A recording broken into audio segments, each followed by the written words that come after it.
देखा कि 3 मरतबा आपने समाजवादी पार्टी के तस्लीम साहब को आपने तस्लीम किया।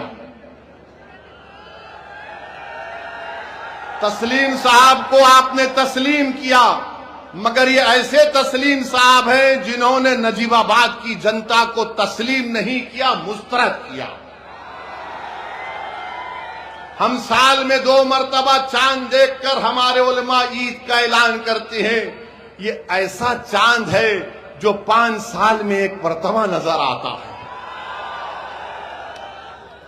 और आपने बीजेपी के डर से उनको वोट दिया, तो तस्लीम साहब ने समझ लिया कि मुझे नजीबाबाद में कुछ काम करने की जरूरत नहीं है। मैं बीजेपी का नाम लेके डराऊंगा तो लोग मुझे तस्लीम कर लेंगे।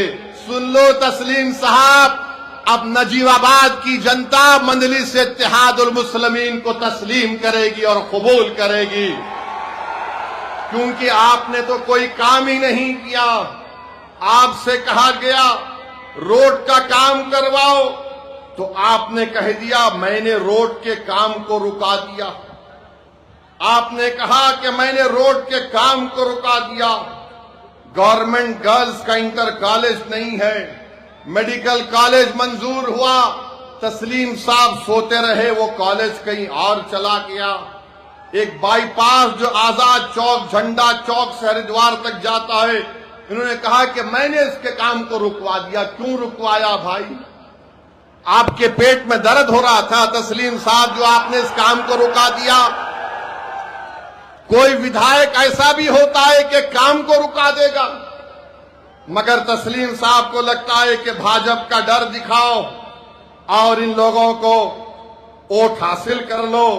अब आप जानते हैं कि नजीबाबाद में विकास शहर में कोई नहीं हुआ।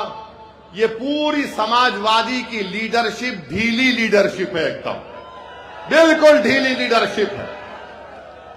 मैं आपसे अपील कर रहा हूं कि नजीबाबाद और बिजनौर जिले के विकास के लिए आने वाले विधानसभा में आप मजलिस इत्तेहादुल मुस्लिमीन को वोट दीजिए।